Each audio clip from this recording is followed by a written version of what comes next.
Saludos. Buen día. Esta Buen es la día. información. Bueno, ¿puedes compartir la pantalla, por favor? Porque no está compartiendo. Eso es correcto, Guillermo. Muchas gracias.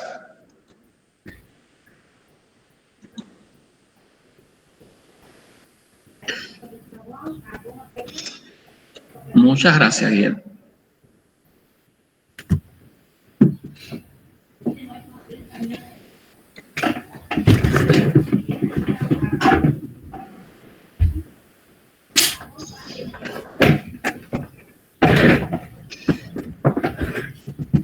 El material se titula De la observación clínica al diagnóstico.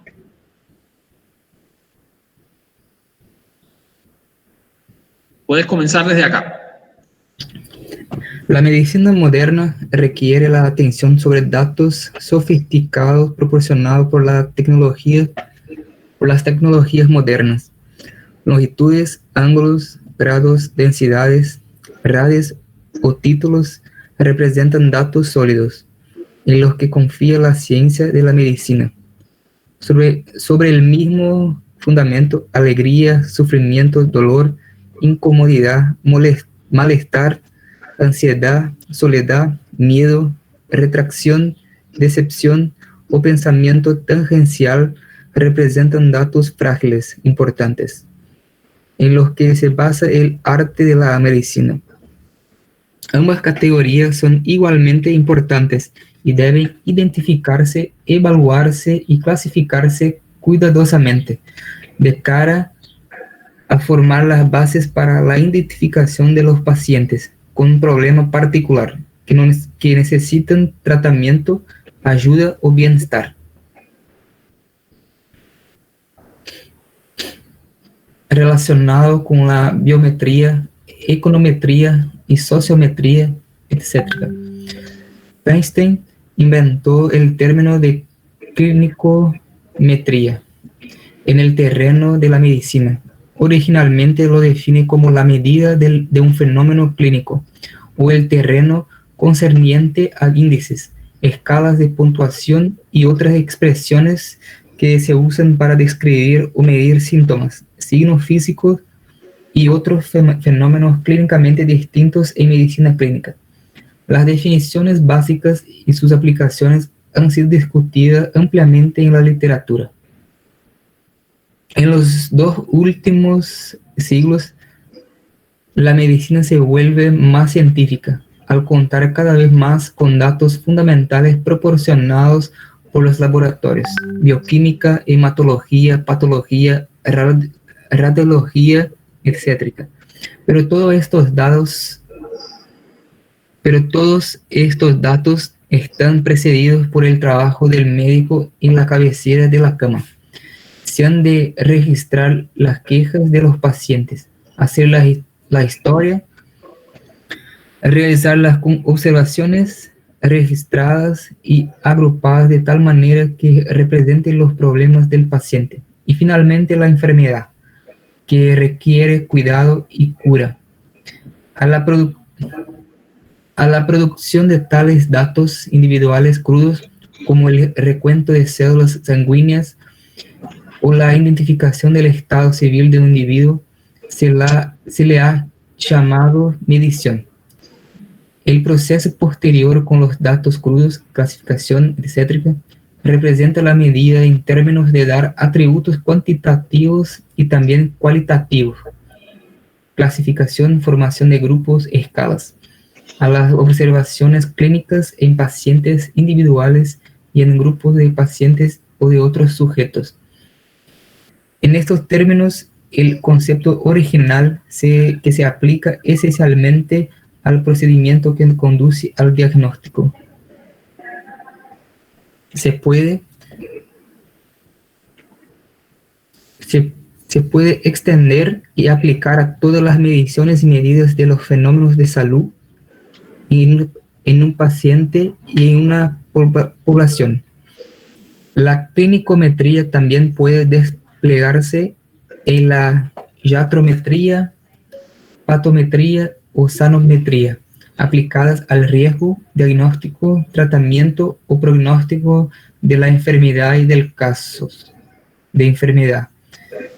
Sin embargo, este capítulo está dedicado al terreno original de la clinicometría aplicada al paciente individual. Los buenos diagnósticos dependen, en primer lugar, de la buena calidad del trabajo clínico con los pacientes. La vida y el bienestar de los pacientes también depende de ello. Por otra parte, es esencial, si deseamos estudiar la enfermedad en el marco poblacional, valorar su frecuencia en términos de prevalencia o incidencia, comparar riesgos, elucidar sus causas o evaluar el éxito de nuestras intervenciones.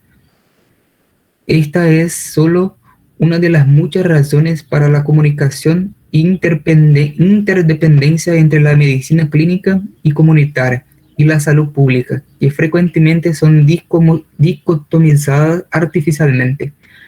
Si el trabajo clínico se hace mal, ningún artista en epidemiología o bioestadística resolverá el problema. Métodos exactos de aplicar a datos malos. Entonces, un comentario, ¿no? Hemos visto cómo la medicina es una ciencia y es un arte. Es una ciencia porque se basa en datos, mediciones cuantitativas definidas, variables cuantitativas como las variables que tienen que ver con el diagnóstico de un paciente, niveles de determinado prueba diagnóstica, determinación cuantitativa de determinados elementos o identificación de agentes causales, de bacterias, virus, microorganismos, agentes biológicos, cultivos, pruebas serológicas que ayudan en el diagnóstico, ¿no? Desde ese punto de vista es científica. Y también a nivel poblacional utilizamos indicadores de riesgo, como el riesgo relativo, la relación de productos, del riesgo de razón de productos cruzados, o el riesgo atribuible. O también utilizamos indicadores como morbilidad, incidencia, mortalidad. Pero esos datos de carácter cuantitativo tenemos que armonizarlos con datos cualitativos. Y ahí se mencionaba, por ejemplo, alegría, tristeza, dolor. Pensemos en un paciente cuando estamos evaluando su salud mental. Tiene depresión, tiene un trastorno bipolar, tiene un trastorno de un desorden de pánico, tiene miedo. El paciente tiene una preocupación exagerada por su salud. Es decir, tenemos que armonizar datos cuantitativos con datos cualitativos. Y por eso es que decimos que la medicina es una ciencia y un arte. Y por eso decimos que la salud pública es también la ciencia y el arte, ¿no? Planificar y organizar los servicios de salud para darle atención a las necesidades de salud de la población. Y sobre esa base es importante que, como estaba mencionando acá el autor, que si no hay una buena aplicación del método clínico, no puede haber una buena aplicación del método epidemiológico, porque el método clínico es la base del método epidemiológico. Si el diagnóstico se hace mal y la epidemiología decide estudiar una enfermedad que no es la que estamos investigando, por supuesto que no la vamos a controlar. En la clase pasada, por ejemplo, leímos algo acerca de la enfermedad de los legionarios, ¿no? Cuando se presentó por primera vez y se descubrió lo que era la Legionella pneumófila, cuando no se conocía ese agente biológico. Y si no conocemos el agente biológico, ¿cuál es el diagnóstico? No podríamos hacer una verdadera intervención porque no conoceríamos su periodo de incubación, estaríamos trabajando con datos malos, aunque el método epidemiológico lo apliquemos bien. Eso está claro. Entonces, Por eso es que hoy queríamos dedicarnos a este punto muy importante, al proceso, lo que es la identificación de los casos correctamente aplicando el método clínico. ¿Cómo es este proceso? Y por qué es muy importante aplicar correctamente el método clínico. Entonces, puedes continuar, Guillermo, la lectura desde acá, desde el subtítulo Identificación de casos. Identificación de casos. En el trabajo rutinario identificamos los problemas de los pacientes. Después, ayudados por la exploración clínica, elaboramos cuidadosamente una impresión de uno o más frecuentemente de varios problemas, que son la base para el diagnóstico diferencial. ¿Cuál de estos? El diagnóstico final se ayuda entonces de exploraciones adicionales, pruebas paraclínicas, laboratorios, etc. Disculpa, una pausa, Guillermo, que te interrumpa tu lectura. Bueno, aquí vemos aplicación del método clínico en un párrafo resumido, ¿no? Identificación del problema, una observación que incluye la exploración clínica, reunir todos los síntomas y signos de la enfermedad, para en base a eso plantear una hipótesis diagnóstica. ¿Cuál es la causa de la enfermedad? Y hacer una segunda parte, que es la etapa analítica del método clínico, que es hacer el diagnóstico, plantear las hipótesis de diagnóstico y al final una investigación para verificar la hipótesis. Esos son los 3 pasos del método clínico. Mediante las pruebas diagnósticas, entonces verificamos si nuestras hipótesis diagnósticas son ciertas o erradas. Es lo mismo que hacemos en el método epidemiológico. Vamos a leer a continuación. Algunas veces es fácil hacerlo. Aquí se plantean unos casos, ¿no?, en que es fácil aplicar el método clínico y llegar a un diagnóstico, pero otras veces no es tanto, ¿no? Igual puede suceder con una epidemia, con el brote de una enfermedad. Unas veces es fácil, pero otras veces no tanto. Ahora sí puedes continuar, Guillermo, disculpe. El proceso diagnóstico corto es bastante excepcional. Por ejemplo, en un estado trágico de guerra, cuando encontramos a un soldado con una evisceración o en una víctima civil, no es difícil diagnosticar un traumatismo penetrante abdominal. Sin embargo, frecuentemente el proceso es más largo. Un paciente con mala comunicación de actuación lenta y expresión cansada puede y desencadenará un plan clínico más largo, que eventualmente puede identificar una anemia, deficiencia nutricional, endocrinopatía, hipotiroidismo o esquizofrenia catatónica, con una pequeña exageración por motivos de claridad. Entonces hay veces que un diagnóstico es bastante fácil, ¿no? Obviamente, una evisceración, usted está en un hospital y recibe un paciente que ha recibido una herida por arma blanca y tiene las vísceras, y le trae las vísceras en las manos y usted se da cuenta que es una evisceración, ¿no? Y tiene una herida, un traumatismo penetrante abdominal. Pero otras veces no es tan fácil. Porque cuando hablamos, recuerdan, de la transición epidemiológica, quería darle un poquito de participación a ustedes. Cuando hablamos de la transición epidemiológica, ¿qué está pasando con el perfil de los pacientes que tenemos hoy en día? La mayoría de nuestros pacientes que atendemos los médicos hoy en día, ¿qué características tienen? ¿Tienen una enfermedad o tienen varias? ¿Es frecuente encontrar problemas de enfermedad con problemas de salud mental? Si quieren pueden participar por acá por el chat. ¿Cuál es la característica de nuestros pacientes hoy en día?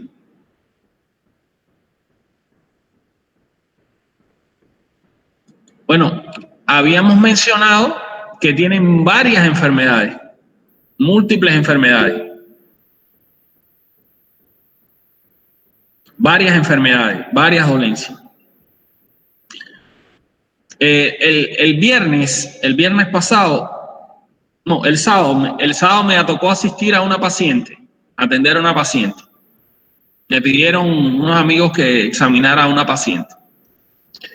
Tenía hipertensión arterial, diabetes mellitus, hipertrigliceridemia, tenía problemas con sus lípidos. Estaba comenzando a presentar síntomas de insuficiencia renal, pero aparte de eso, la paciente tiene esquizofrenia, enfermedad de Parkinson. Y además de eso tenía un problema digestivo. Imagínense cuántos problemas de salud. ¿Por dónde empezar? ¿Qué hacer? ¿Qué resolver? Bueno, ese es el reto del médico de hoy. La enfermedad no es única. Está rodeada de toda una serie de condiciones asociadas. Y eso dificulta obviamente el trabajo del médico, la identificación de la enfermedad.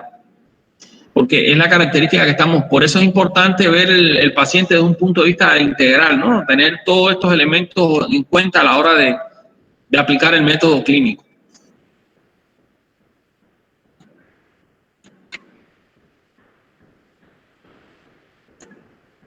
Así es la situación que estamos viendo hoy en día con los pacientes.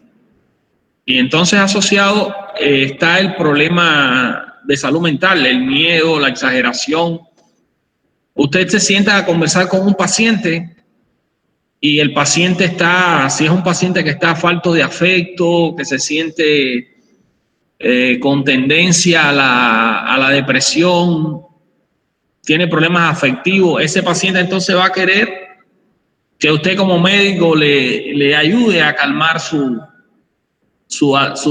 tristeza, su estrés, su ansiedad. Y obviamente entonces el proceso se le va a hacer, el proceso diagnóstico, el proceso clínico se le va a hacer muy difícil a usted. Entonces, el diagnóstico es el proceso determinante del estado de salud y de los factores que lo producen. Es una definición de lo que es el diagnóstico clínico, ¿no? Y puede aplicarse a un individuo, grupo familiar o a la población. Y el término se aplica, el término diagnóstico, tanto al proceso determinante como a sus hallazgos. Al resultado del proceso clínico-métrico, que es la medición en medicina, ¿no?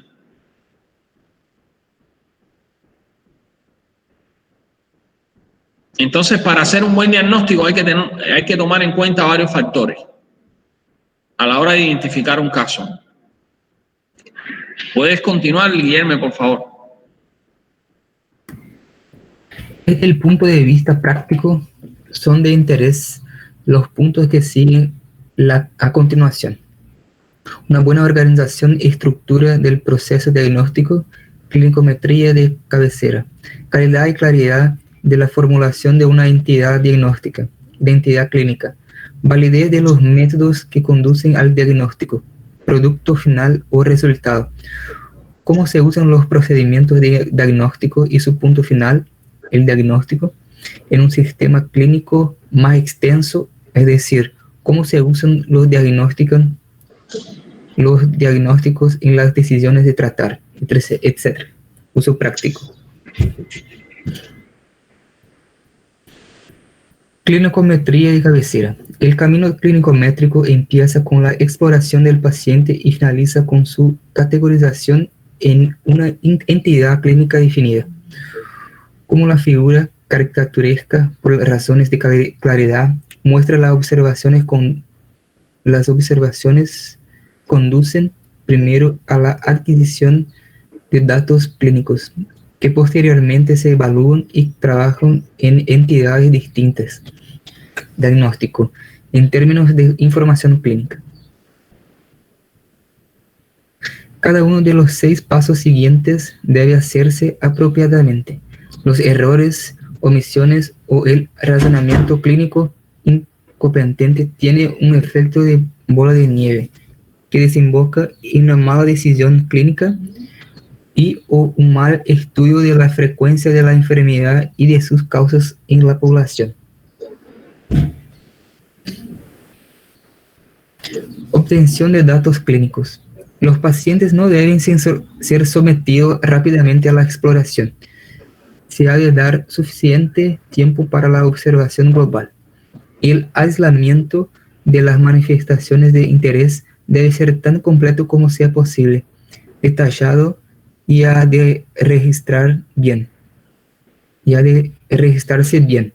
En casos particulares, las observaciones negativas también deben registrarse.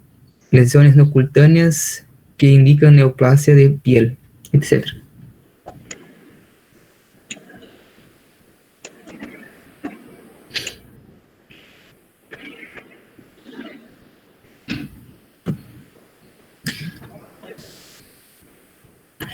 Tres.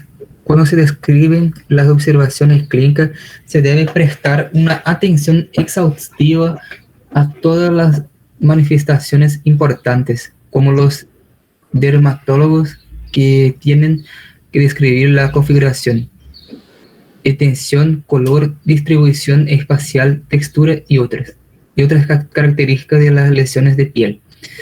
Se necesita equipo técnico, por ejemplo, un esfigmomanómetro, debe estar en buenas condiciones y ser el apropiado para un determinado individuo, manguitos distintos para diferentes edades, y la medida, tomar presión arterial, debe hacerse correctamente por un clínico bien entrenado. Explicación. Obtención de la información clínica. La identificación es dar sentido a una observación aislada y descrita con anterioridad. Muy frecuentemente los registros clínicos de las observaciones clínicas empiezan solo por identificar lo que se había visto antes. Las primeras observaciones desaparecen permaneciendo desconocidas, aunque un retorno a la información básica es siempre necesario, suele ser imposible. Un compromiso apropiado entre los requerimientos de trabajo clínico rápido con la economía y la eficiencia del pensamiento, con un apropiado enriquecimiento de las gráficas cónicas, es uno de los considerables desafíos si ambas partes deben ser satisfechas. Entonces, el proceso de comenzar a aplicar el método clínico y el método epidemiológico con la identificación de los casos pasa por una observación amplia. Una observación amplia de todo lo que está ocurriendo. Hoy en día es muy difícil encontrarnos con enfermedades desconocidas, ¿no? Con situaciones desconocidas, pero pongámonos, por ejemplo, el caso que vimos, ¿no? El primer estudio epidemiológico donde se aplicó el método epidemiológico. Los estudios del doctor Snow en Londres, cuando la epidemia de cólera que afectó a aquella ciudad en el año 1854. Imagínese usted enfrentarse a un problema de salud que usted no sabe cuál es la causa del problema, ¿no? Y cómo aquel médico se dedicó a observar todos los detalles de toda la vida de las personas. Dónde estaban los fallecidos, qué hacían, cómo vivían. Él tenía la hipótesis de que el problema estaba en la contaminación del agua. Identificó un pozo de agua, investigó quiénes bebían agua de ese pozo, quiénes no bebían agua de ese pozo. Recuerdo, por ejemplo, que él mencionaba que había una industria, pero que los obreros que en la que había pocos casos de cólera, había un taller, una fábrica, pero los obreros no bebían agua de ese pozo. Y entre ellos no había fallecidos. ¿Por qué no bebían agua de ese pozo? ¿Qué agua bebían? Así sucesivamente, ¿no? Una observación amplia, cuidadosa de todo lo que está relacionando, porque sabemos que los determinantes del estado de salud son muy amplios, ¿no? y hay muchos factores que pueden estar influyendo en la aparición de una enfermedad. Pero obviamente después de una observación tenemos que pasar a una fase analítica, ¿no? Que es cómo interpretamos esos resultados. ¿Puedes continuar la lectura por acá, Guillermo? La interpretación. La interpretación es un proceso de asociación que encadena elementos observados previamente con percepciones adicionales y observación clínicas. En este segundo paso de la explicación, requiere un incremento del grado de la competencia clínica. La interferencia final se hace sobre el estado del paciente, clasificándolo en una categoría diagnóstica como resultado del proceso clínico métrico.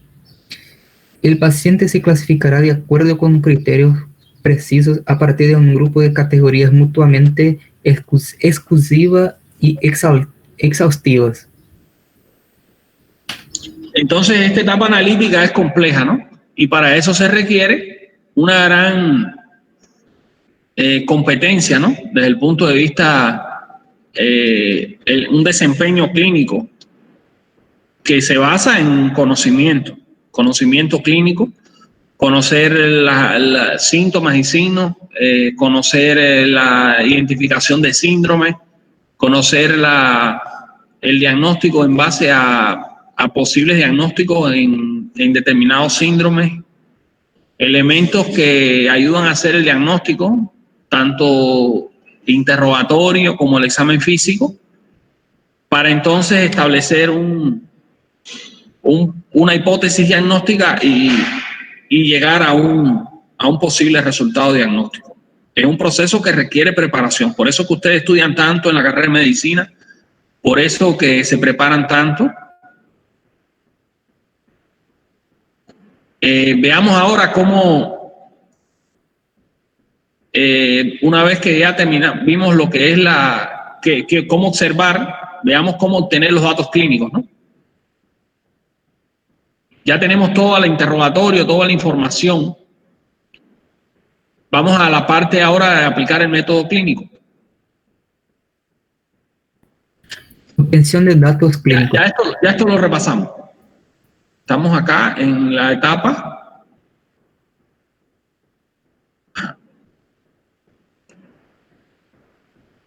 Vimos que estos datos teníamos que registrarlos.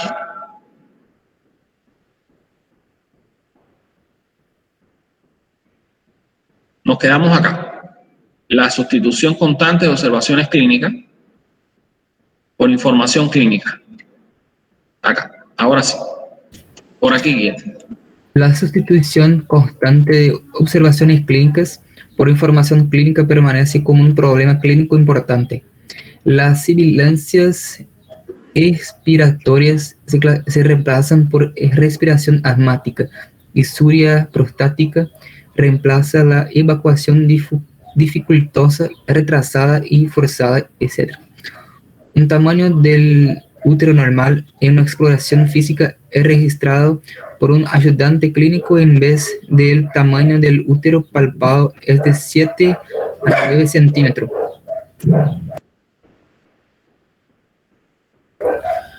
Para la investigación clínica en la cabecera, las observaciones clínicas son de primera importancia.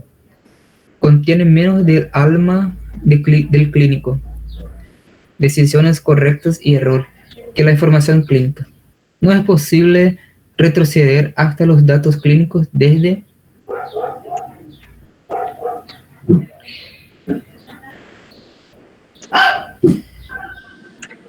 la información clínica retenida solamente en las historias.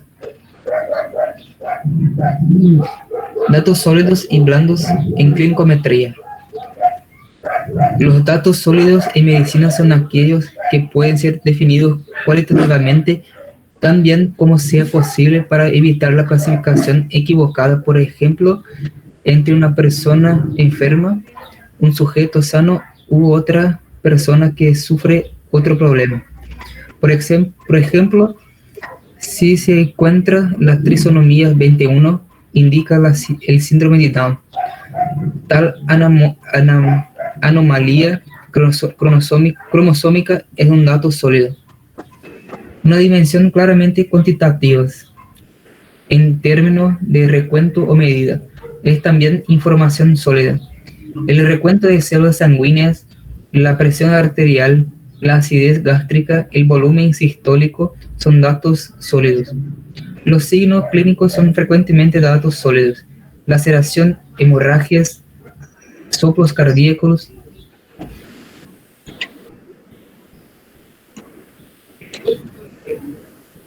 sibilancias o grado de dilatación de la cervix durante el parto obtenidos por un clínico con experiencia entran dentro de esta categoría. Sin embargo, a muchos datos clínicos se les llama datos blandos. A menudo existe una mala demarcación entre los sujetos o manifestaciones normales y los anormales, de tal forma que las medidas y cuantificaciones son engañosas, si no es posible. ¿Qué es una expectoración o hemoptisis masiva? Una escupidera medio llena o totalmente llena en una noche. ¿Cuántos médicos se preocupan por medir en centímetros cúbicos el contenido de los escupidos o anotan la producción en cantidad de milímetros de esputo en la gráfica del paciente? Estamos hablando acá de la hemoptisis. ¿Saben lo que es la hemoptisis? Expectoración con sangre, es decir, presencia de... la expectoración es la eliminación de flema de las vías respiratorias, casi siempre flema que se origina a nivel de los bronquios, la tráquea y la laringe. Esa expectoración puede contener sangre. En el caso, por ejemplo, de un cáncer de pulmón, en el caso de una tuberculosis pulmonar. Entonces son datos muchas veces duros, ¿no? O claros, pero no siempre, muchas veces esos datos necesitan un nivel de diferenciación. No basta con decir el paciente tiene hemoptisis, porque no es lo mismo una hemoptisis masiva o muy abundante, con coágulos, por ejemplo, a solo pequeñas manchas de sangre, ¿no? En las secreciones, en las flemas. Obviamente los médicos, como aquí preguntan, no anotan no van a anotar la cantidad en mililitros del esputo, ¿no? De la expectoración, no la van a medir por mililitro. Hay que hacer entonces una precisión de índole cualitativa, observacional, hemoptisis ligera, moderada o severa. Pero es importante hacerlo, ¿no? Hay veces que podemos medir cosas, por ejemplo, como decir, la dilatación del cuello del útero de esta paciente es 4 centímetros. Pero otras veces hay cuestiones que son síntomas que no le damos una cuantificación, ¿no? Lo dejamos en términos cualitativos. Esas observaciones clínicas serían blandas, diríamos, ¿no? Desde el punto de vista de ayuda para el diagnóstico.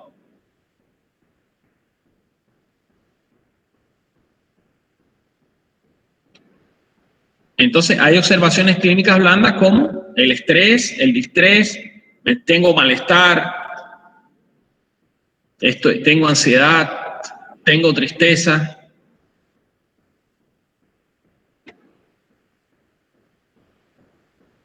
Entonces, los síntomas clínicos que no son percibidos por otra persona, que no sea el paciente, son datos blancos. Y en el proceso diagnóstico muchas veces tenemos que valernos de datos blandos para el diagnóstico.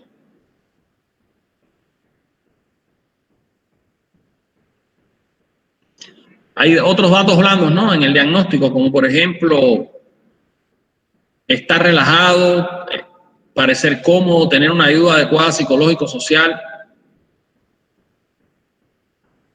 Entonces, en el proceso diagnóstico tenemos que unir este tipo de datos, ¿no?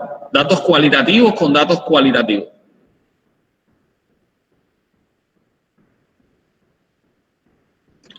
Muchas especialidades clínicas dependen de estos datos blandos, ¿no? La psiquiatría, la pediatría, la geriatría. Pero no dejan de ser importantes porque muchas veces son útiles para muchas decisiones diagnósticas. Muchas veces los pacientes son dados de alta no solo a causa de sus niveles cuantitativos, por ejemplo, electrolitos, valores biológicos, ¿no? Sino también a su aspecto psicológico, ¿no? A estos datos blandos. Sin embargo, los datos blandos pueden hacerse más sólidos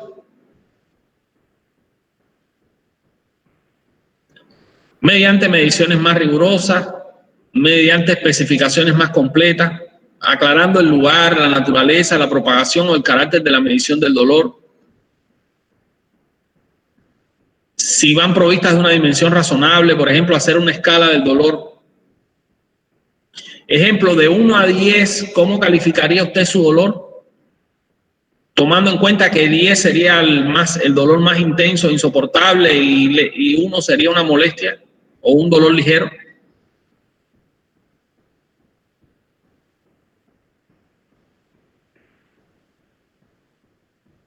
Entonces son elementos que pueden un dato subjetivo hacerlo más objetivo o medible. Por ejemplo, decimos que un paciente tiene edemas, que la retención de líquido, podemos clasificarlo en base a cuatro cruces, en 1, 2, 3 o 4. Ligero, moderado, severo, muy severo. De esa forma, los datos cualitativos podemos hacerlos cualitativos.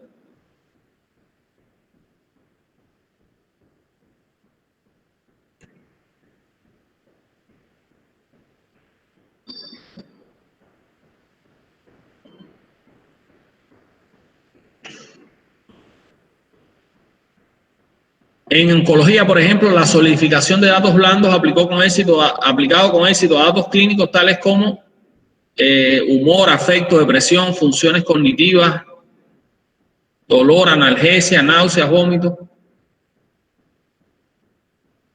Es muy importante. La presencia de condiciones clínicas blandas influirá en la obtención de datos blandos.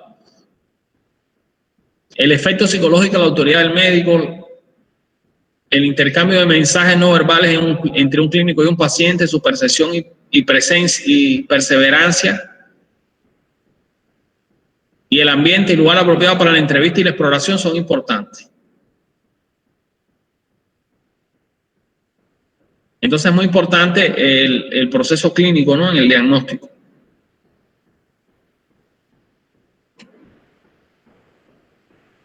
Aquí hay un gráfico que nos ayuda a entender. Los datos clínicos podemos clasificarlos en signos, que son los que identificamos nosotros, los médicos, y los síntomas, que son los que identifica el paciente.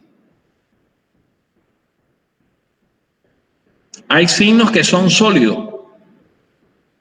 Una hemorragia, presión alta, niveles de glicemia altos.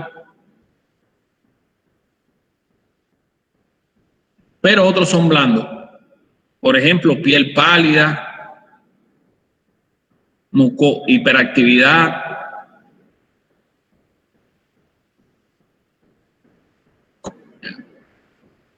niveles de colesterol, niveles de hemoglobina, esos son datos sólidos, ¿no? Hay datos blandos como por ejemplo, mencionamos sensación de ansiedad, depresión. Sin embargo, al mezclar estos síntomas, estos signos y síntomas, con los blandos con los duros, nos ayuda a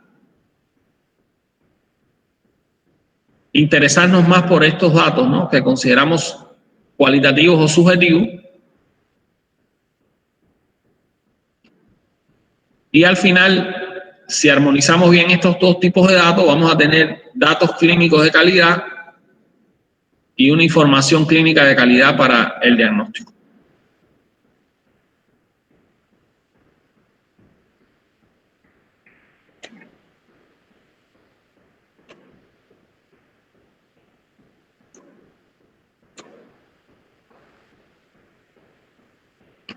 Los médicos también afectan el proceso clínico-métrico mediante una variedad de fenómenos que solo muy recientemente han merecido nuestra atención y nuestro conocimiento.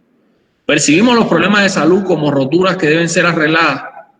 Recuerden lo del médico mecánico, que no toma en cuenta los factores psicológicos y sociales. ¿Dejamos hablar al paciente suficientemente? ¿Oímos al paciente o le escuchamos? ¿Cómo hacemos que los pacientes sean más comunicativos? Mediante nuestra apariencia. Rompemos barreras dialécticas o metafóricas. Ayuda a nuestra empatía. Perdemos la información inespecífica y su papel, como la risa, otros componentes del comportamiento, del estado afectivo asociados con la enfermedad o la salud. Prestamos atención a estos detalles.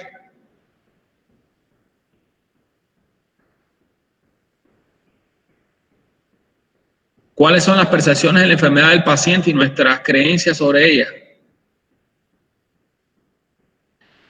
El paciente está exagerando, el paciente está minimizando el problema. ¿Verdad que son detalles muy importantes? Hablamos en la conferencia pasada sobre el poco valor que muchos médicos le dan al interrogatorio médico.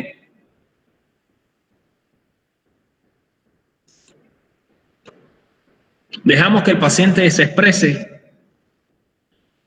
Bueno, investigaciones, citamos investigaciones en Estados Unidos, por ejemplo, dice que los médicos interrumpen a los pacientes a los 18 segundos de que comienzan a hablar. Ni siquiera les da para escucharlos un minuto. No podemos culpar tampoco a los médicos de que sean malos médicos, ¿no? Hay veces que la demanda de salud está insatisfecha, ¿no? Lo habíamos visto en la unidad número 1. Los servicios de salud están sobreexigidos, sobrecargados, ¿no? Y un médico que no puede dedicar 20 o 30 minutos a una consulta médica, obviamente va a tener dificultades a la hora de aplicar correctamente el método clínico. Va a tener dificultades porque no va a poder hacer un interrogatorio de calidad, escuchar al paciente, oírlo, desarrollar una buena relación médico-paciente, un entorno donde haya confianza, ¿no?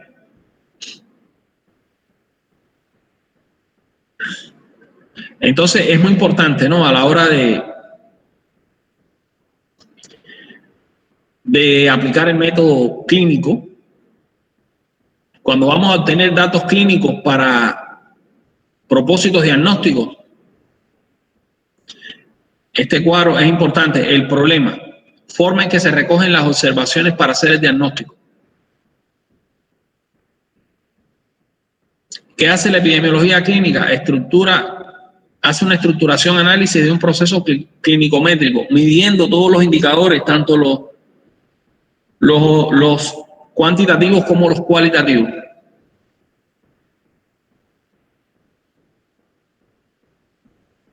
Es importante analizar la calidad de la información que se ha recogido,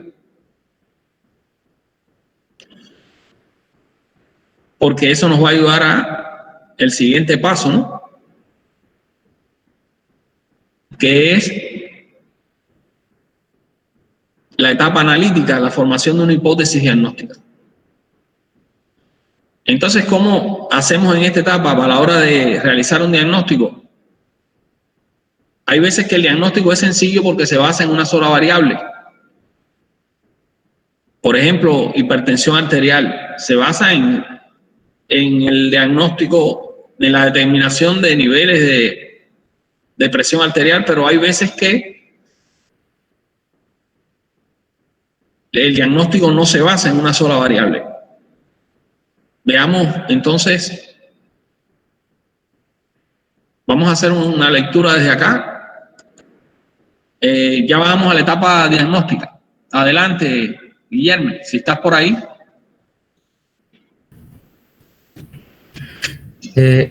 Diagnóstico basado en una sola variable. En muchas instancias, un diagnóstico se hace encontrando un valor anormal de una función fisiológica. Si los niveles de hemoglobina en sangre son bajos, por ejemplo, por debajo de 12 miligramos en una mujer adulta, se diagnostica anemia. Si los niveles de presión arterial son altos, por ejemplo, una presión diastólica por encima de 90 o 95 milímetros de mercurio, se considera hipertensión. Sin embargo, los niveles críticos separando los sujetos normales de los anormales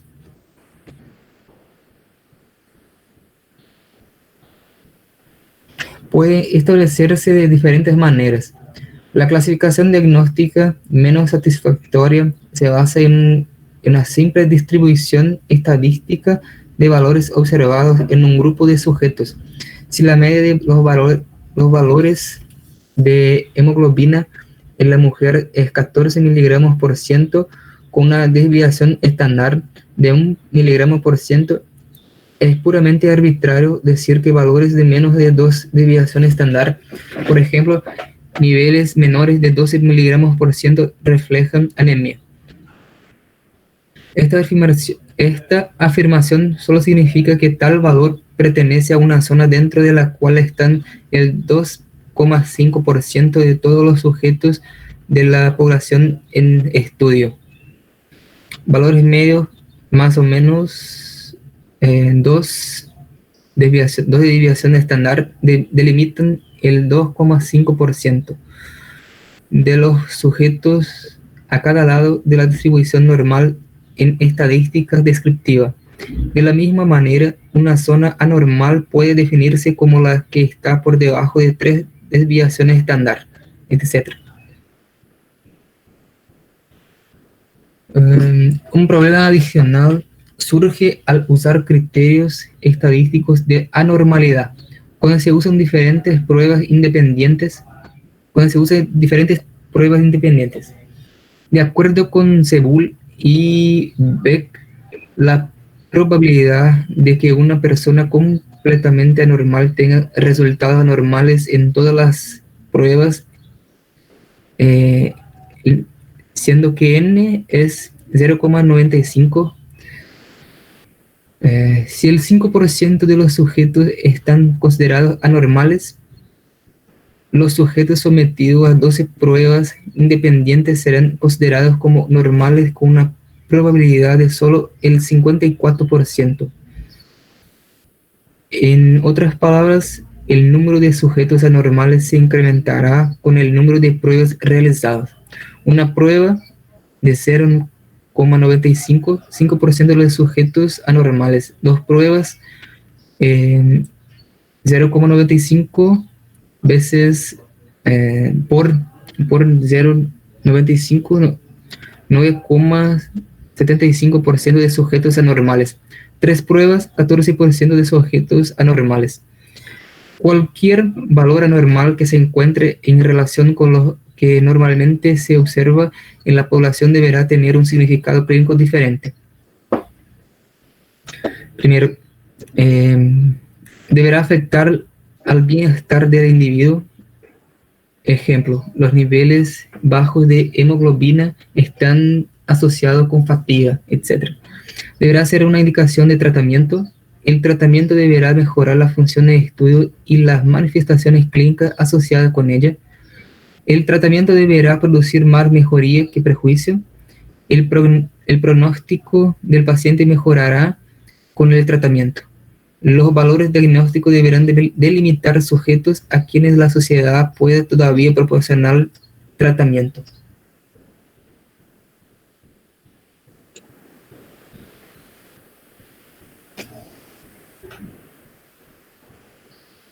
Advertencia Obviamente, si un nivel bajo indica enfermedad, nivel bajo de hemoglobina, anemia. Cualquier nivel por debajo de la zona de tratamiento indica enfermedad. Lo mismo se aplica para cualquier nivel por encima de la zona de tratamiento, si un nivel elevado indica enfermedad. La última afirmación concierne al aspecto pragmático de los criterios diagnósticos. En los sistemas de salud ricos, todos los niveles de hemoglobina por debajo del 12 miligramos por ciento puede ser tratado. En países pobres, el nivel diagnóstico puede ser pragmáticamente disminuido y el tratamiento dirigido solo a los casos más graves de deficiencia de hemoglobina. Cualquier nivel diagnóstico debe tener en cuenta errores en la medida y clasificación. La presión arterial de un individuo puede estar elevada porque tiene enfermedad hipertensiva o porque está bajo estrés aunque está sano, porque una presión arterial se tomó equivocadamente alta o porque la medición se realizó cuando una presión arterial normal está en su valor máximo durante el ritmo circadiano, etc.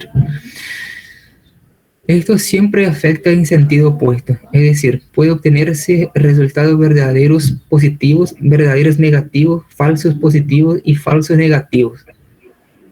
Por ejemplo, a cualquier nivel de presión arterial, todos los resultados positivos y negativos pueden ser puntuados y establecerse un nivel en el cual se obtiene la mayoría de los resultados buenos y un mínimo de los malos.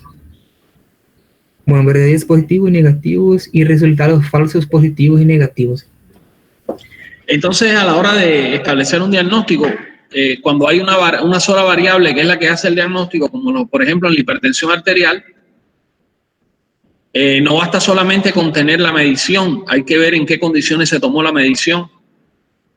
Por ejemplo, si un paciente llega a usted a su consulta y le va a hacer una medición de hipertensión arterial, de su presión, lo normal es que se siente 10 minutos, que descanse sentado, que no haya fumado ni bebido café por lo menos 30 minutos antes de medirse la presión,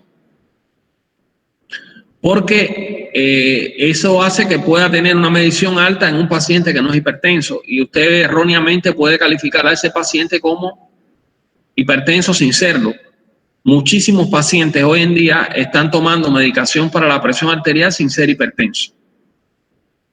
Entonces, hasta a la hora de valernos de datos cualitativos, tenemos que darnos cuenta si se trata de un verdadero, si el diagnóstico estamos haciendo sobre datos falsos, ¿no?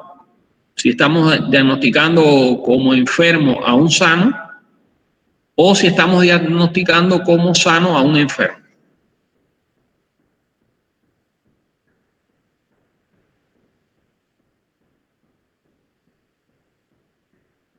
Otras consideraciones a tomar en cuenta cuando el diagnóstico se hace a partir de una sola variable, ¿no?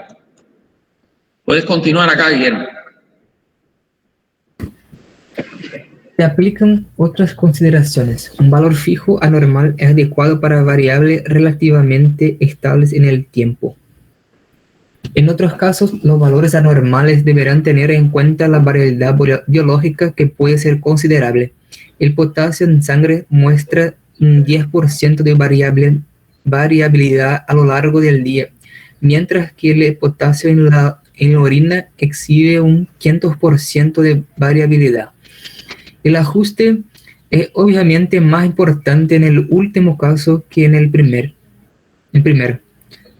Similarmente, los niveles de cortisol plasmático pueden ser evaluados flexiblemente en el diagnóstico de la enfermedad de Cushing o en las de Addison.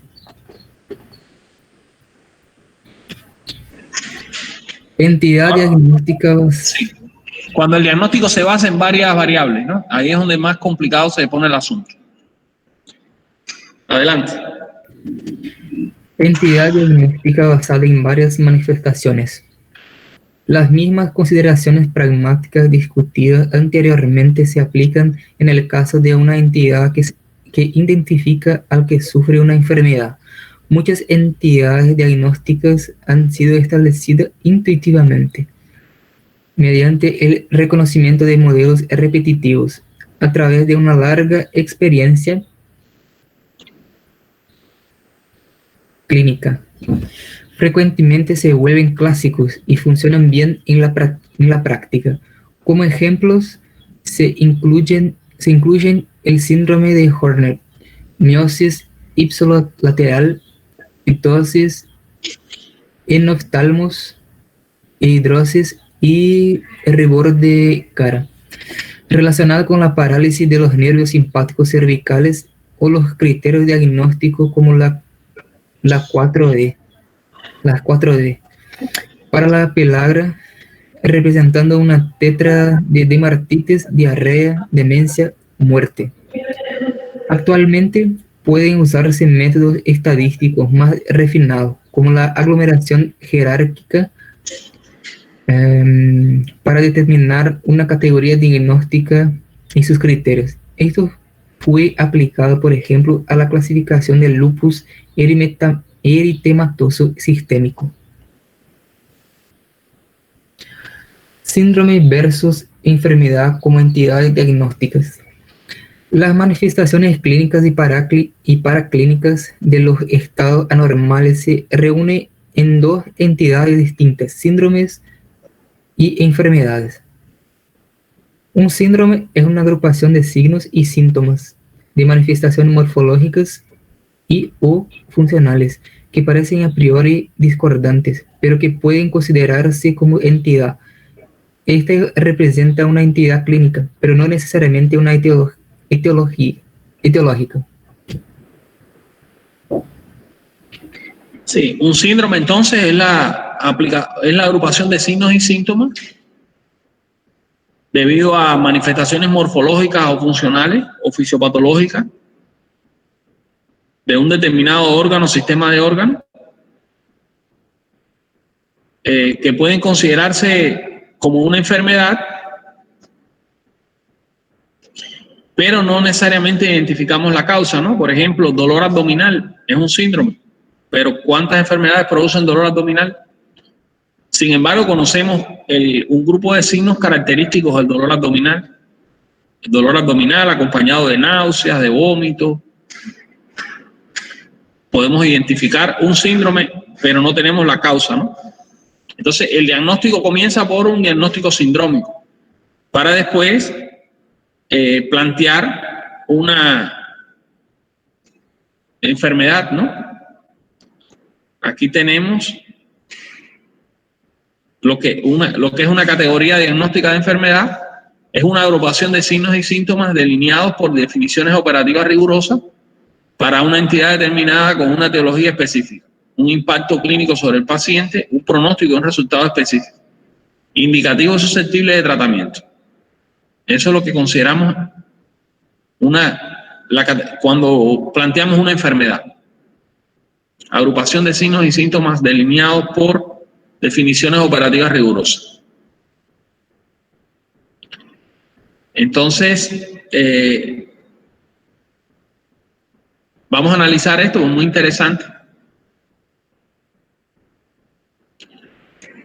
Estamos por acá.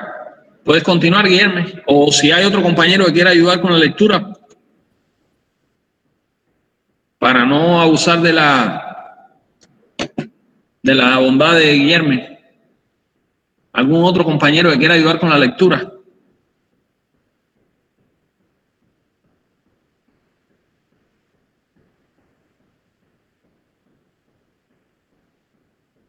Otro lector, por favor.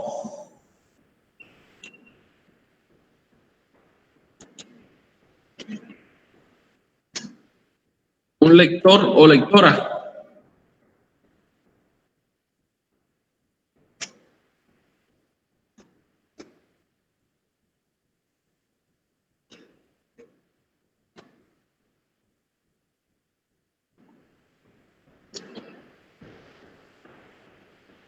A algunos se les dificulta leer, es verdad. A algunos se les dificulta. ¿Alguien que tenga condiciones para leer?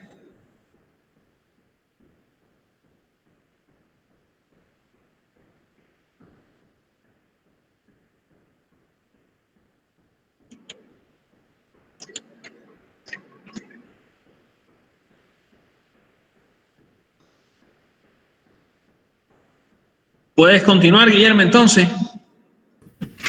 Sí.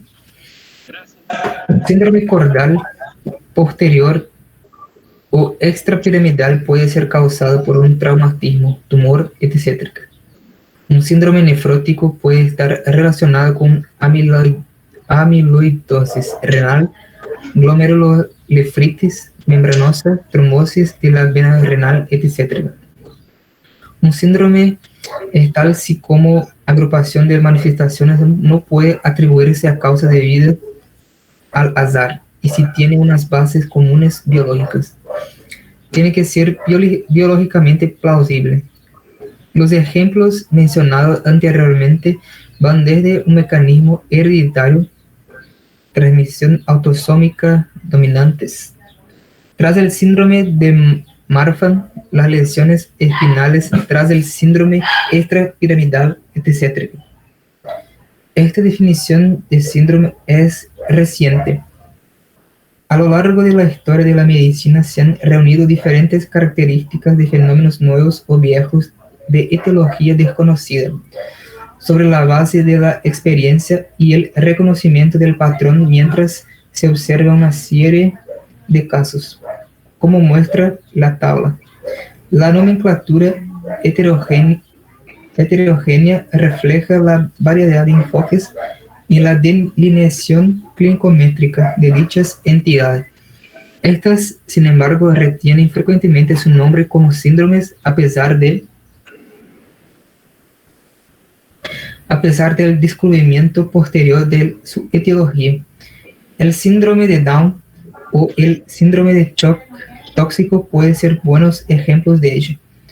Muchos síndromes han sido establecidos por razones puramente diagnósticas. Explican lo que pasa con el síndrome extrapiramidal. Sin embargo, no todos síndromes son indicativos de tratamiento.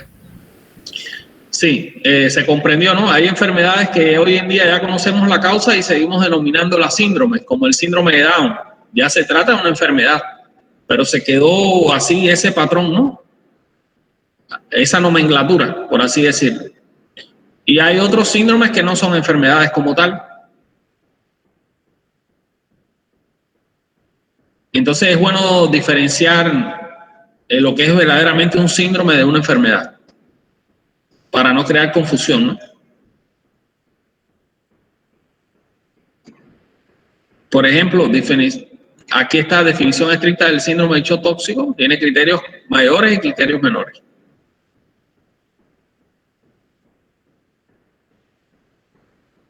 Por eso es que hoy en día es importante, ¿no?, hacer este tipo de análisis a la hora de hacer un planteamiento sindrómico. Bueno, hasta aquí pueden continuar leyendo esta información. Yo se las voy a hacer llegar. Aquí vemos lo que tiene que ver con el diagnóstico, el proceso intelectual en la elaboración del diagnóstico,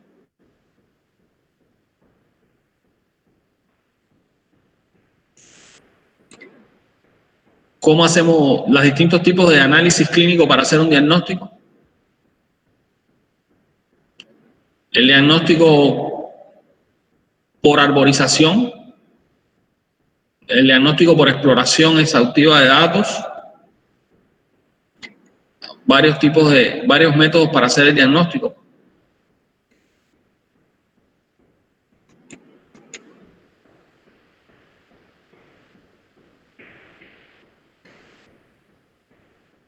¿Cómo hacemos un diagnóstico deductivo hipotético?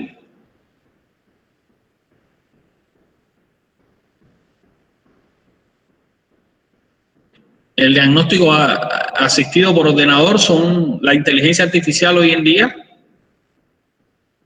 permite hacer diagnósticos con la ayuda de la inteligencia artificial, programas informáticos. ¿Cómo hacer un diagnóstico cualitativo?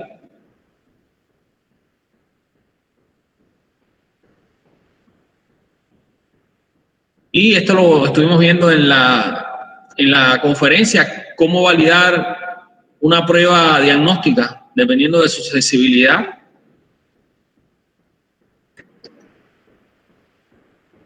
¿Cómo calculamos la sensibilidad de una prueba?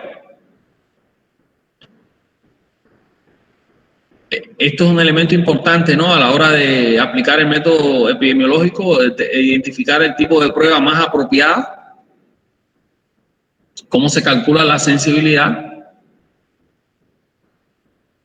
y la especificidad. ¿Qué es la especificidad en una prueba diagnóstica? La relación entre especificidad y sensibilidad. Y posteriormente,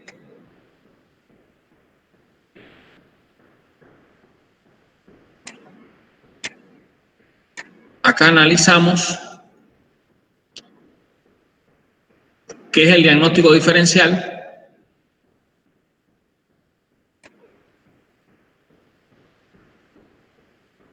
Y la validez de una prueba diagnóstica.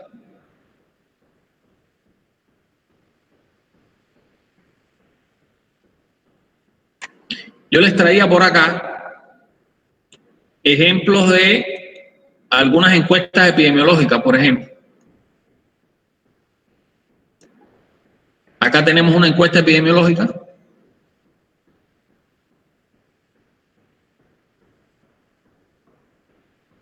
Las encuestas epidemiológicas en su estructura tienen los datos del paciente,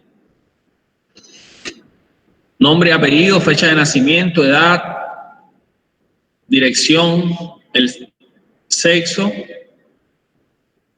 teléfono, ocupación, datos clínicos, fecha de inicio de los síntomas, descripción clínica.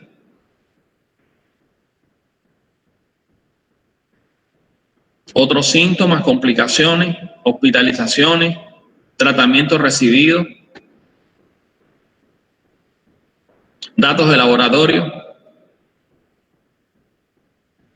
Por ejemplo, en alguna enfermedad específica, los resultados de pruebas serológicas,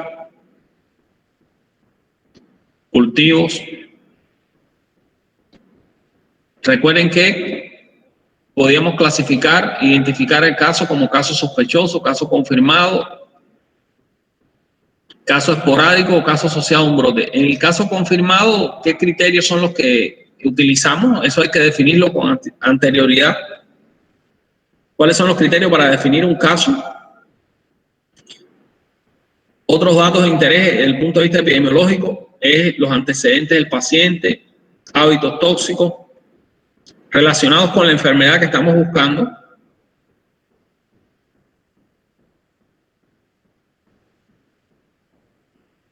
Y los datos de la recogida de la encuesta, ¿no? ¿Quién ha recogido la encuesta? La fecha en que se recogió. Ese es el ejemplo de una encuesta epidemiológica. Veamos otra encuesta epidemiológica.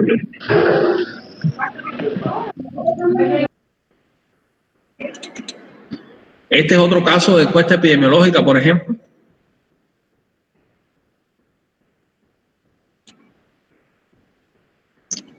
Algunas de estas encuestas son muchas encuestas epidemiológicas son elaboradas por los ministerios de salud. Los ministerios de salud se organizan y tienen programas de control de las enfermedades. Hay equipos de trabajo especializados en diseñar un programa de control de una enfermedad. Y esos equipos ya tienen previamente diseñados encuestas epidemiológicas. Por ejemplo, aquí tenemos una encuesta epidemiológica.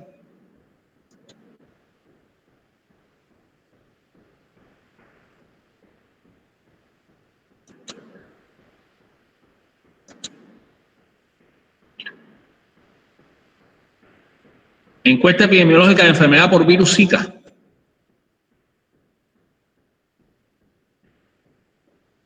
datos del paciente y datos de la enfermedad. Fecha de inicio de los síntomas. Aquí, por ejemplo, fecha del caso. Es la fecha de inicio del síntoma, la más cercana en caso de no conocerlo. Manifestaciones clínicas.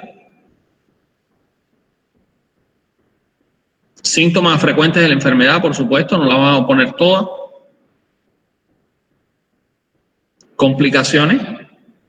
Por ejemplo, el virus del Zika producía una complicación muy temida, que era la enfermedad de Guillain-Barré.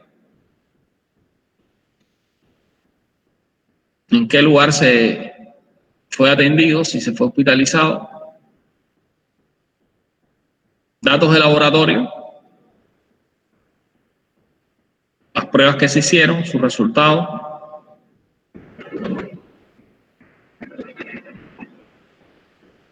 Datos de riesgo, por ejemplo. Si ha tenido contacto con el vector, con contacto sexual, transfusión de sangre, otro tipo de exposición. Si tiene embarazo, semana de gestación.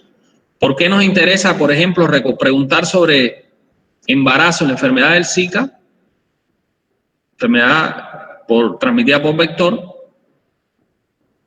Porque las embarazadas en el primer trimestre que sufren de esta enfermedad pueden presentar malformaciones congénitas en el feto.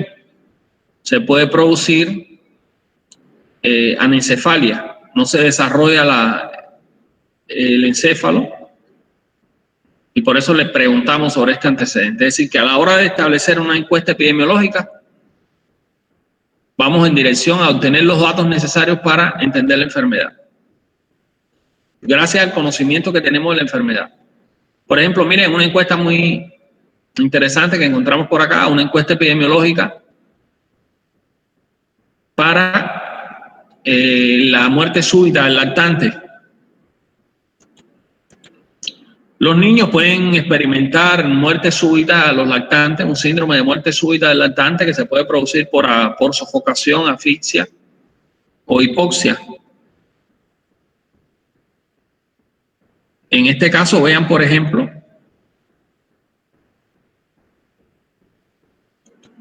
qué datos se pueden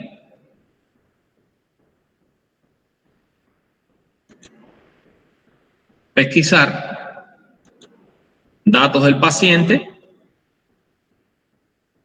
Estos son, por ejemplo, niños que han fallecido, ¿no?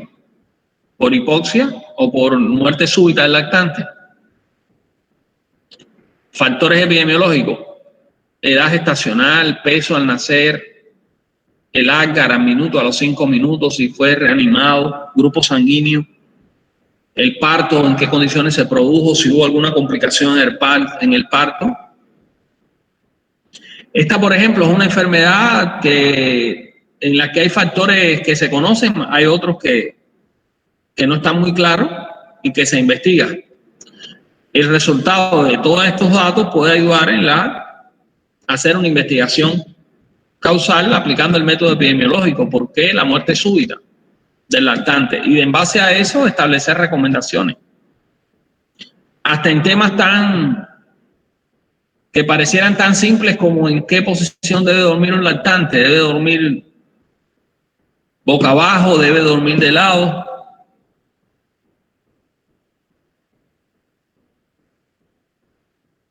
Aquí, por ejemplo, se recogen esos datos. Posición normal del niño al dormir. De cúbito supino o de cúbito prono. Dormía boca arriba o boca abajo.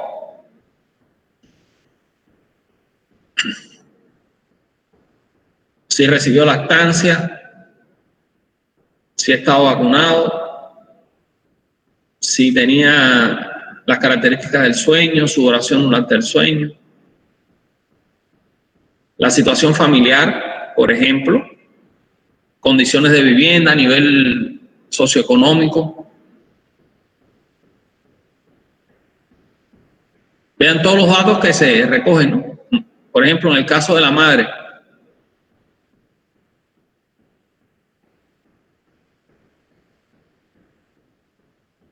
si tiene es un matrimonio estable, su nivel de instrucción, hábitos tóxicos, tabaco, alcohol o drogas, antecedentes patológicos. Observen, ¿no?, la guía, o esta es una encuesta epidemiológica, todos los datos que interesan, ¿no? Si es un niño que está muriendo de un síndrome de muerte súbita del lactante, ¿por qué le preguntamos a la madre si tiene hábitos tóxicos? Bueno, porque, por ejemplo, si es una madre que consume drogas, por ejemplo, o alcohol, obviamente el cuidado que le va a dar al niño no es el adecuado. Pero si esto lo estudiáramos estadísticamente en una serie de casos y veríamos que es una variable que es reiterativa, diríamos que hay una asociación, ¿no?, causal entre variables. Si hay antecedentes patológicos familiares, antecedentes patológicos en el niño, dónde ocurrió la muerte súbita,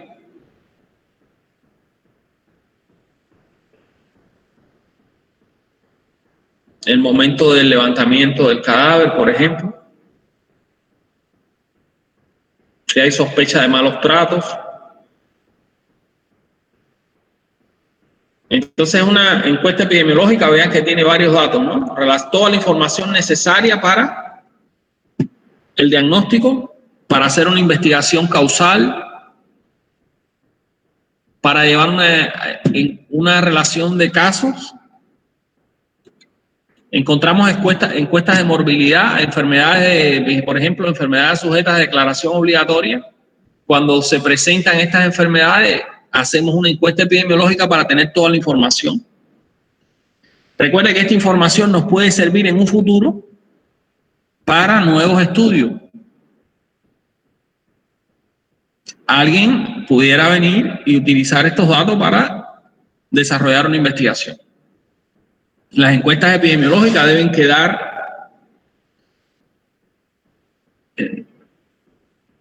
quedar preservadas. Esa es una información que se tiene que guardar por escrito y conservar. Entonces, hemos visto cómo aplicar el método epidemiológico a nivel individual aplicando el método clínico, cómo hacemos la identificación de casos. ¿Por qué es importante al aplicar el método clínico hacer una buena identificación del caso en base a criterios como un buen interrogatorio, una buena anamnesis, un buen examen físico, el planteamiento diagnóstico en base a hipótesis diagnósticas, cómo lo realizamos? Y para complementar hoy la información que les traía a clase, les traje, por ejemplo, algunas enfermedades, la cadena epidemiológica de algunas enfermedades importantes, que es muy importante conocer la enfermedad, su historia natural, a la hora de investigarla, de aplicar el método clínico. Por ejemplo, quería mencionarles brevemente en este estudio que es muy bueno sobre, por ejemplo, la enfermedad de Chagas. Vamos, por ejemplo,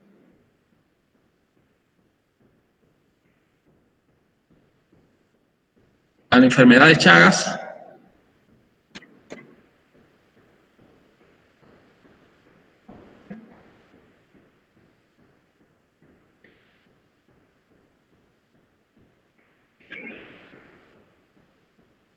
Como les mencioné, en su trabajo práctico pueden ayudarse mucho con este material.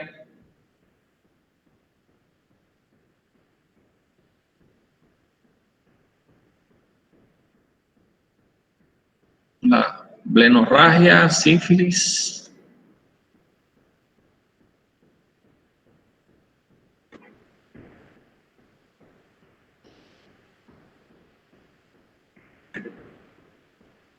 SIDA.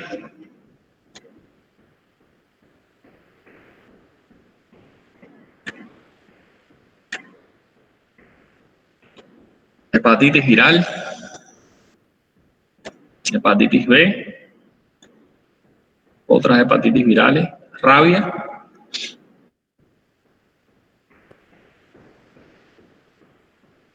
leptospirosis,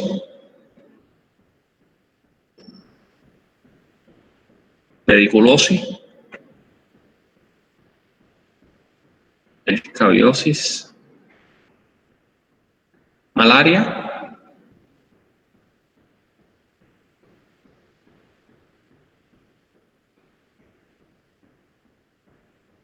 lepra o enfermedad de Hansen,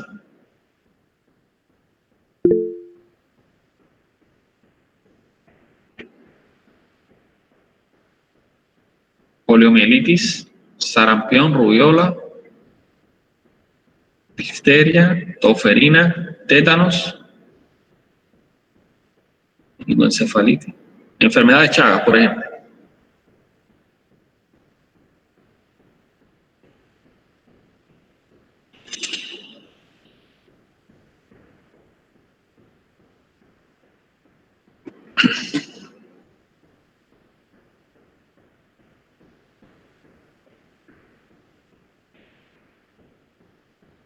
Aquí en la enfermedad de Chagas, por ejemplo, cadena epidemiológica, agente infeccioso, Trypanosomas cruzi, un protozoario que en el ser humano se presenta como un flagelado y también como parásito. Reservorio, humano y animal, más de 150 especies de animales domésticos y salvajes, entre ellos perros, gatos, ratones y otros. Puerta de salida, piel de la persona enferma por la picadura de un insecto. Vía de transmisión fundamental, transmisión por vector. Especies hematófagas, que son insectos que se alimentan de sangre, de la familia Reduvidae, que son de trompa cónica, especialmente los énonos Triatoma, Rhodenius y Panstrogius lus, que excretan los tripanosomas, estos insectos que se alimentan de sangre, como algunos lo conocen como chipo, vinchuca.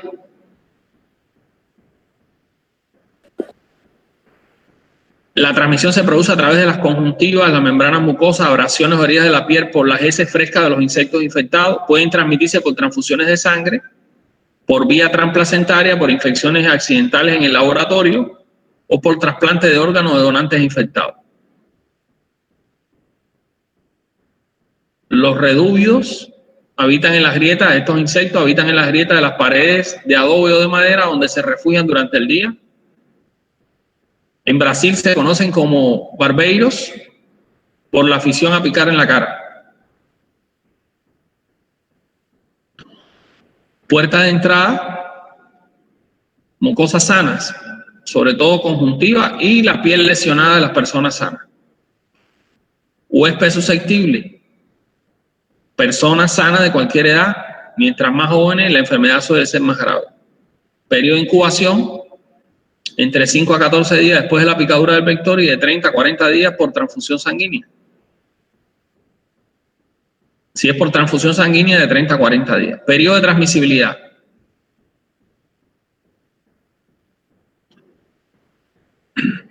El vector se vuelve infectante entre 10 y 30 días después de picar al enfermo y persiste en el intestino. El protozoo persiste en el intestino del insecto por toda su vida.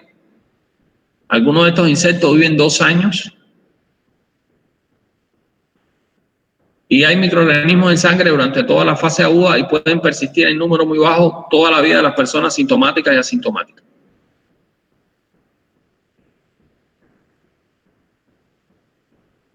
Medidas de control fundamental. Notificación después del diagnóstico de certeza. El aislamiento de los pacientes no es una medida práctica. Tratamiento específico. Nifurtimox. Benfnidazol también se utiliza. Otra medida de control importante es el control de vectores en zonas endémicas. educación sanitaria respecto a la transmisión y a la prevención.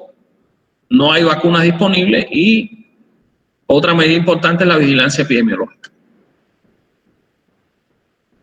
Entonces, aquí analizamos una enfermedad. Por eso es que tenemos que tener un conocimiento de la enfermedad para aplicar el método epidemiológico a la hora que vamos a estudiar un brote de la enfermedad.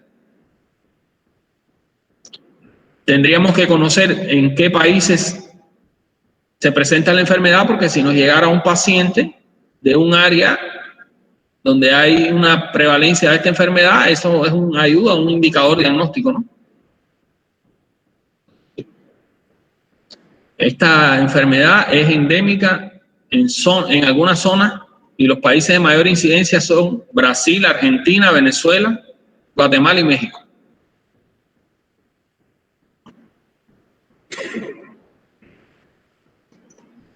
Me parece muy importante esta información, por ejemplo, la leishmaniasis, otro problema de salud acá en el continente, las características que tiene, dónde se presenta, cómo es su cadena epidemiológica,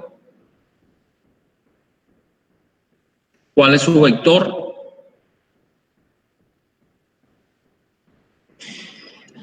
Les voy a hacer llegar esta información entonces. ¿Alguna pregunta sobre el tema de la clase, sobre el método epidemiológico, sobre el trabajo práctico?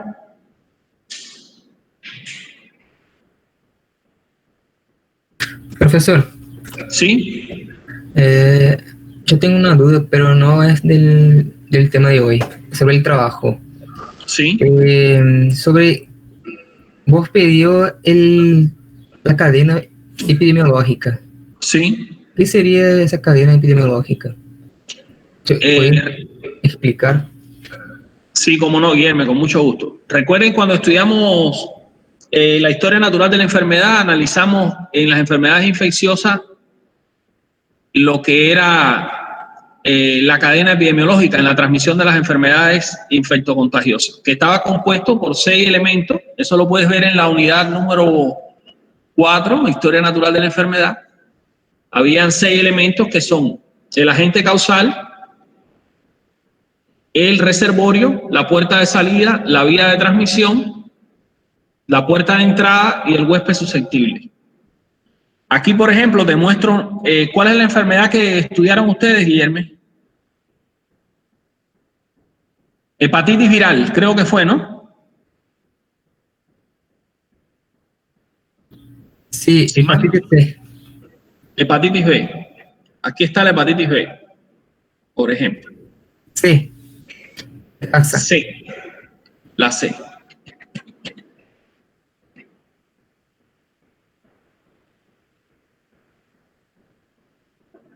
Por ejemplo, aquí tienes la hepatitis B. Cadena epidemiológica. 1. Agente infeccioso. Virus de la hepatitis B. En tu caso sería el virus de la hepatitis C. Tiene una clasificación, ¿no? Hepatnavirus son virus ARN, ADN. ¿Puedes hablar algo acerca del agente causal? Brevemente. Reservorio. ¿Quién es el reservorio? En este caso son la hepatitis en el ser humano. Puerta de salida, piel y mucosa. Vía de transmisión por contacto de piel y mucosa. Modo de transmisión son, por ejemplo, exposición percutánea intravenosa, intramuscular, subcutánea o intradérmica. ¿A través de qué? De agujas infectadas, por ejemplo. También incluye el contacto sexual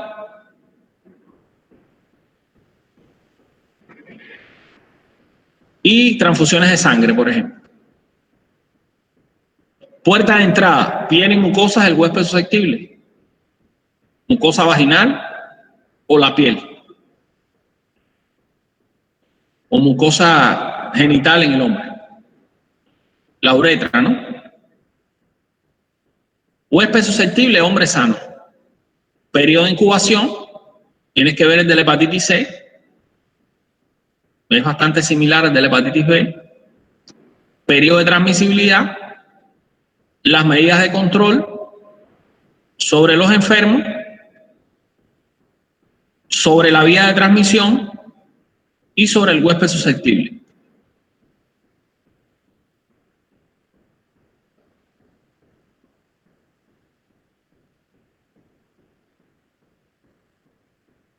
Por ejemplo, mira aquí, aquí tienes una información sobre la hepatitis C, puedes buscarla, consultarla. Se transmite por vía parenteral. Yo leyendo sobre la hepatitis C, por ejemplo, fue muy frecuente antes del año 95, cuando no se hacían las transfusiones de sangre, no se le hacía prueba serológica de hepatitis C. Muchas personas contrajeron hepatitis C antes de muchos que recibieron transfusiones de sangre antes del año 95, en muchos lugares del mundo, contrajeron hepatitis C. ¿Cómo se hace el diagnóstico? El reservorio es el ser humano, se transmite por vía parenteral, transfusiones de sangre, contacto sexual, pero con menos frecuencia por contacto sexual. Periodo de incubación entre 15 y 180 días. La vía de transmisión la vas a desarrollar igual, puerta de salida, puerta de entrada y agente y huésped susceptible. Medidas de control a nivel del huésped, a nivel del agente. No sé si te quedó clara la aclaración, Guillermo. Sí, doctor. Gracias. Qué bueno. Gracias a ti por tu ayuda también hoy en la clase y por tu participación. Entonces estamos cerrando la clase. Si no hay alguna otra duda o pregunta, pueden reportar su asistencia por el chat y por favor abandonen la clase. No los estoy expulsando, pero ya es hora de que abandonen para yo poder entonces tomar la asistencia y concluir la grabación.